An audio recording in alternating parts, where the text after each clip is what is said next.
Кей күні ойыннан кейін мен кешкі тамақты ішіп ап бапайдың үйіне баратынмын. Мен келгенде Аян ылғи темір пештің аузында от жағып отырады. Ол кезде соғыс жылдарында біздің ауыл отынға сабан жағатын.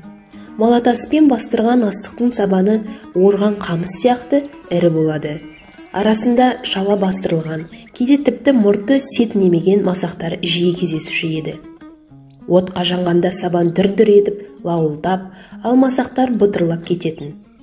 Аян от жағып отырып, бүлдіртпей ғана сол масақтарды жинайды. Лауылдап жатқан сабанның арасы бытыр-бытыр ете қалғанда, Аян қолын отқа тығып жіберіп, шала пісіп қалған күйелеш масақты лып тегізіп суырып алатын. Мен есікті ашқанда-ақ Аян жүзі жайнап қуанып кетуші еді. Былай шық деп дауыстап айтуға кемпір шалдан бата алмай, олар жаққа жаутаңдап қарап қойып, темір пештің түбіндегі өз орны қара қырым киіз төселген қуысты меңзейтін.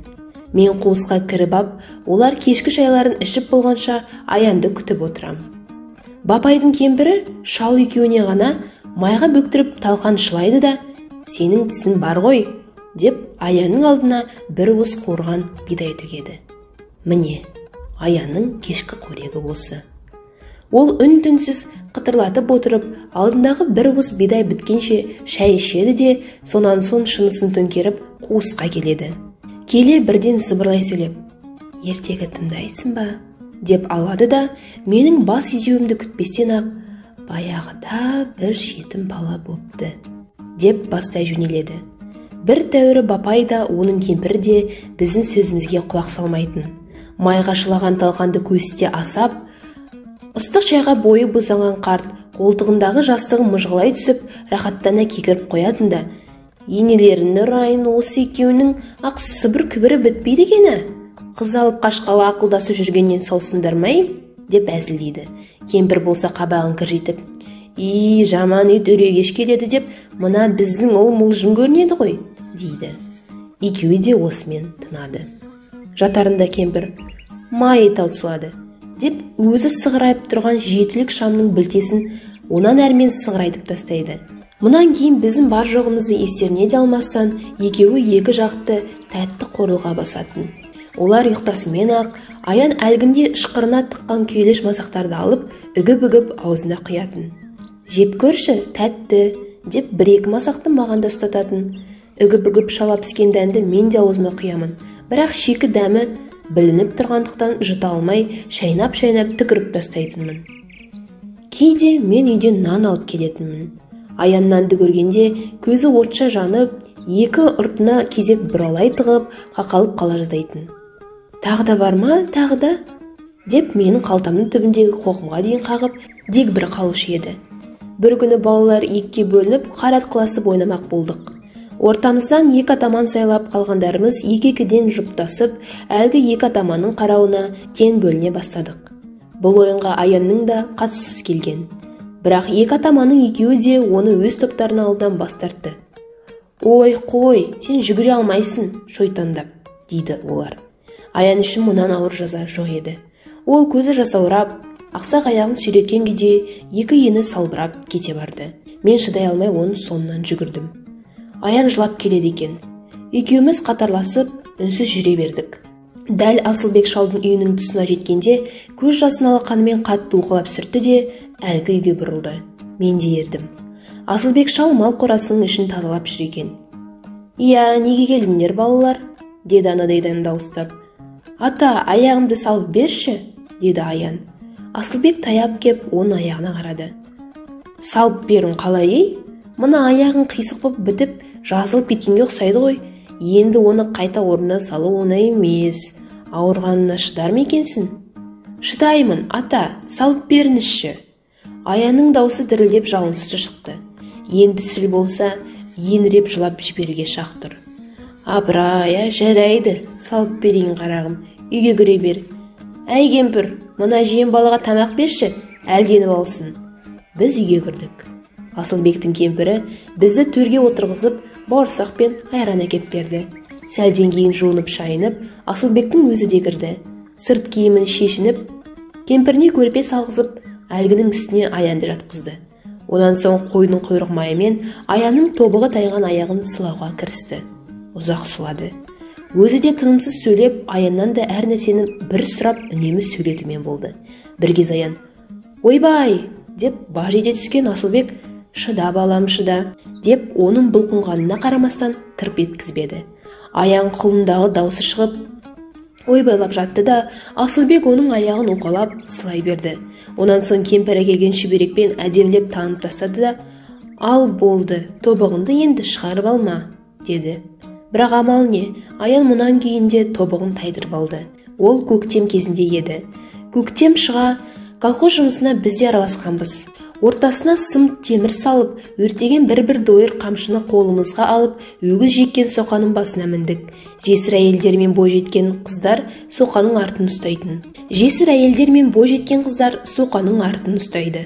Арайланып, таң білінгеннен бастап, ымырт қараңғысына дейін жер жыртамыз. Жер құйқасы майға бөккендей туырылып жатады. Соқа тісі сәл тереңдесе, бөкпе топырақ қалындап, өгіздер мықшиып тұрып қалады. Ала қыстай шөп тарту, тұқым тартумен титықтап шыққан арық өгіздердің аузынан сілекей шұбырып, аяқтарын шалыс басып, күн ұзын соқа тартуға дәрмендері зорға жетеді. Онда да арқасын қайыстырған қамшының күшімен жетеді. Өгіз біткеннің сауыры қызыл ала қан, арқасы шоқпыт жауыр болатын. Ертеден кешке дейін өгіз үстіне жылынып, цөбелей бергеннен тамағымыз жыртыла ауырып, дойыр қамшы қарамызды талдырып, біз де әбден титықтайтынбыз. Тандайымыз кеуіп, қанырығымыз түтеп, қарнымыз ашып, қамшы сілтеуге әліміз құрып, бас айналып, көз қарауытып, қалғып мүлги бастаған кезімізде соқа ұстаған әйел бая үнімен: «Әй ұл, айда саншы өгізінді», дейді. Бойындағы бар күшінді жиып, қамшыны құлаштай сілтейсін. Арық өгіздер арқаларын құр қайқандатып, қыржындағаны болмаса, жүрісіне жүріс қоса қоймайды. Ақырында өзінің қолын ауырып, сырқырап кетеді. Сондайда өгізден домалап түсіп, жер тепкілеп жылағың келеді. Сенің сол мүшкіл қалыңды сезгендей, соқа артындағы әйел өзі кеп қолындағы қамшыны аласап, өгіздерді шықпыртып жібереді де: «Жығылып қалма», деп қояды. Шама шарқынның сол екенін ұғады ғой, жақсы ұғады. Әлден уақытта әйелдердің бірі қалжырай шыққан зарды үнмен сызылтып қана: «Көкше бір таудың биігі-ай, алыстағы бауырдан хат алудың қиын-ай», деп ән салады. Ән емес-ау, жүректегі ауыр шердің лықсып шыққан бір күрсінісі сияқты. Әнге екінші соқадағы әйел, онан үшінші соқадағы бойжеткен қыз қосылады. Үшеуі де зарлатады-ау кеп. Үшеуінің көзінен де жас парлайды. Біз өгіз үстіндегі балалар көзімізге мөлт-мөлт етіп жас үйіріліп, тамағымызға өксік тығылып, бас көтере алмаймыз. Әйелдерге қосылып жылауға еркектік намысымыз жібермейді. Өйткені алғаш соқаға шыққан күні Аян: «Жылауды әркім біледі. Мықты болсан, нағыз еркектерше қиыншылыққа жыламай бақ», деген. Сондықтан жазық екенімізді білдірмеуге тырысамыз.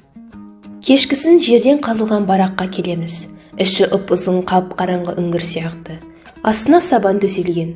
Жалғыз май шамның өлеусіреген жарығында не ішіп, не жегенімізді ажыратпастан, талқаннан жасалған атала көже сияқты бірдеңені қалғып мүлгіп отырып ішеміз. Онан соң киімімізбен отырған орнымызда қатар-қатар солай кетеміз. Өне бойын салдырап қозғала алмайсың. Қанша ұйықтағаның белгісіз әлдебір уақытта Тұржанның «Әй жетпегірлер, тұрыңдар!» деп ақырғанын естисің. Қозғалуға шаман жоқ. Өне бойын езіліп көзіңді аша алмайсың. Сол кезде Тұржан әрқайсымызды әке-шешеден түк қалдырмай сыбап, сирағымыздан дырылдата сүйреп, барактың аузынан сыртқа қарай атып жібереді. Тағы да арқасы пышақтың қырындай өзі жауыр өгіздің үстіне жарбия жапсасын. Тағы да жақ жаппастан төбелеп, қарын үзілердей боп тынымсыз қамшылау. Түске жақын өзегін талып, әлің кетіп қалғи бастайсың. Кейде өгіздің үстінен домалап түскенін де білмейсің. Бусанып жатқан қара парға бұрқ ете қаласың. Көзіңді уқалап атып тұрып, соқа ұстаған әйелдің көмегімен өгіздің арқасына қайта жарбиясың. Осылайша күніне әрқайсымыз өгізден 2-3 реттен домалаушы едік. Аянның тобығы осындай бір өгізден домалап түскен кезде тағы тайды. Ол қара парға бұрқ еткен күйде «Аяғым-ай!» деп баж етті де бүктеліп жатып қалды. Жүгіріп жанына бардық. Ол жыламауға тырысып тістеніп, көзін жұмып, көкпеңбек боп сазарып жатты. Аяғындағы көннен тігілген шоқайын шешпек боп едік. Қинала ыңырсып, онан ағатайлап, бебеу қақты. Көтеріп, бараққа алып бардық. Ауылға апаруға көлік болмады. Сол түні денесі қызып, таң атқанша сандырақтап сөйлеп шықты. Ертеңгісін біз жұмысқа кетерде ғана көзін ашты. Мен басқалардан жырылып, бір сәтке оның жанында қалдым. Өзімше ақыл айтпақ едім оған.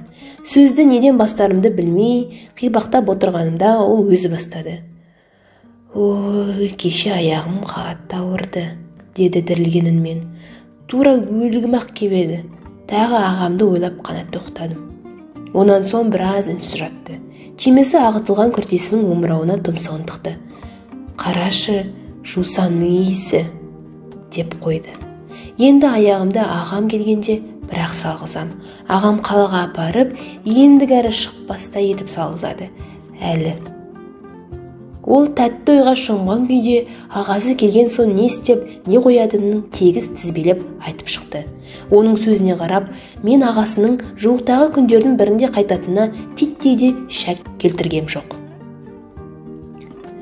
«Сағындым ағамды», деді ақыры күрсініп. Мен жұмысыма кеттім. Күні бойы өгіз үстіндегі жалғыз тілеуім, шіркін-ай, Аянның ағасы тезірек қайтса екен, деу болды. Аян баракта 4 күн жатып қалды. Тек 5-ші күні кешкісін ғана тұқым тартқан арбамен ауылға жібердік. Осыдан кейін Аян тобығын қайтып орнына салдырған жоқ. Сол аяғын көлденеңнен сүйрете басып жүретін болды. Қу соғыстың бесіктен беліміз шықпай жатқанда-ақ біздің жүрегімізге салған жарасы қаншама еді. Сол жараның тыртығы өмір бойы удай сыздап, жанға батып өтер-ау. Еш уақыт ұмытылмас. Асыр салар балғын шағымызда тағдыр біздің қабырғамызға да бар зілін салды ғой. Сонда да болса басқамыздан гөрі Аянға қатты батып еді. Тағдыр оған дегенде ештеңесін аямады. Үлкендер жау шегінді десіп, күн сайын бір қуанышты хабар айтып жүрді. Мұның өзі біз үшін ертең соғыс бітеді дегенмен бірдей еді. Іскерден біртіндеп ер азаматтар қайта бастады. Бәрі жаралы боп қайтқандар. Бір қолынан, бір аяғынан, бірі қабырғасынан, бірі көзінен айрылғандар. Бірақ сөйтіп жарымжан боп қайтса да, олардың әрқайсысының келуі ауыл үшін үлкен мереке еді. Солардың бірде-бірі Тұржанға ұқсап, «Қан көріп қайттым, қаным бұзылды», деп есірген жоқ. Қаралы қағаздар да келіп жатты. Жаз ортасы. Анызақ жел өткі соққан ыстық күннің бірінде біздің ауылға тағы бір қаралы қағаз келді. Бұл жолғы қаралы қағаз ешкімнің үйінен зарлы жоқтау айтатын дауыс шығарған жоқ. Бұл жолғы қаралы қағаз көшеде ойнап жүрген балаларды ең соңында белі бос штанының ауын бір қолмен көтере ұстап, сол аяғын көлденеңнен солтақтай жүгірген күйде «Ей, тоқтаңдаршы, мен сендерге кешегіден де қызық ертек айтамын», деп жалына дауыстай жүгірген Аянға келген еді. Ол үнсіз қабылдады. Қаралы қағазды ұзақ отырып, 2-3 рет ежіктеп оқыды да 4 бүктеп қалтасына тықты. Онан соң ойнап жүрген балалардың жанына кеп, әдетінше алыс-жұлысты сырттай қарап қызықтап тұрды. Тек балалар үйді-үйіне тараған кезде ол ауылдың шетіндегі ат қораға барып кірді. Сонынан мен де бардым. Сары су іркілген ат қораның іші тұншығардай қапас, тымырсық еді. Тастай қараңғы. Төбесіне ұя салған торғайлардың, олардың шырылдаған қызыл шақа балапандарының үні құлақты тұндырады. Құжынаған шыбындардың ызыны бір басқа. Қараңғылыққа көзім үйренгенше есік алдында тұрдым да, онан соң қабырғаны жағалап түкпірге қарай жүре бастадым. Аяқ асты сазданып басқан сайын шұрқ-шұрқ етеді. Түкпірге де жеттім. Аян қараңғы бұрышта бір уыс боп бүрісіп, екі алақанымен бетін басып, солқылдап жылап отыр екен. Ұзақ жылады. Онан соң көзін сүртті де қорадан шықты. Сыртқа шыққан соң көрдім. Көзі қып-қызыл боп кетіпті. Маған қарады да өз-өзіне жымиып күлді. «Күн ыстық, деді. Осыдан кейін бір жеті өткен соң ертеңгісін 10 шақты қозы лақты тауға қарай өргізіп жіберіп, қайтар жолда Бапайдың есігінің алдында тұрған арбаға көзім түсті. Бір сыпыра балалар осы арада екен. Аян жолға жүретін адамдай бар жоғын киініп апты. Мен таяп келгенде шеттеу тұрған есікбай сыбырлап қана: «Аян, балалар үйіне кеткелі жатыр», деді. Осы кезде үйлерінен арба айдаушы жігіт және Бапай мен кемпір шықты. Бапай арба айдаушыға Аянды станцияға дейін аманат қып тапсырғанын қайта-қайта айта берді. Ал кемпір кеп Аянның бетінен сүйді, көзіне жас алды. Қарағым, жолың болсын, деді жыламсырап. Жақсыдан қалған тұяқ ең, қайда жүрсен аман бол, адам болсан тауып келерсін әлі. Бапай да кеп Аянның бетінен сүйді. Аман есен барып орналасқан соң хат жаз, деп қойды. Алатын адам болмай тұр, мына қоңыр сиырды дереу сатып ақшасын қалтаңа салып беререм. Кейін қолым тисе, базарға айдап барып сатып, ақшасын салып жіберем ғой.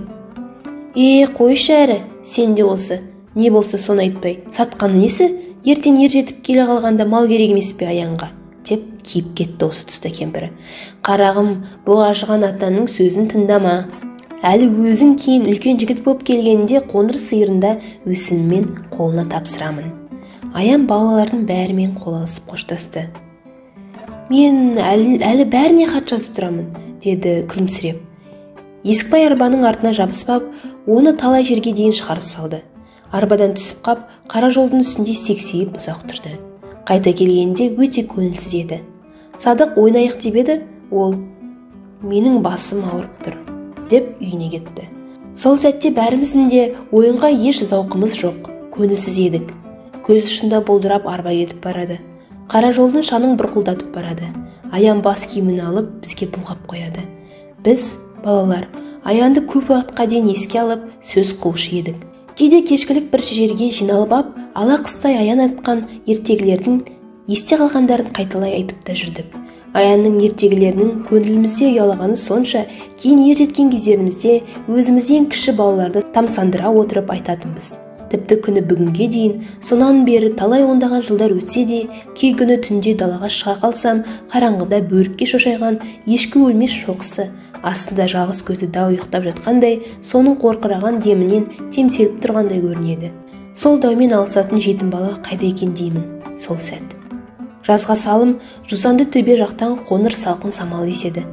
Ашқылтым иіс аңқиды, жусанның иісі. Сондайда есіме тағы Аян түседі. Шынында да, бұл күнде Аян қайда екен? Тірі ме екен? Ондай бала тірі болу тиіс. Ондай бала алдына нендей мұрат қойса да жетеді. Ал тірі болса, жусанды төбеге бір оралмауы қалай? Жусанның иісін сағынбауы мүмкін емес қой.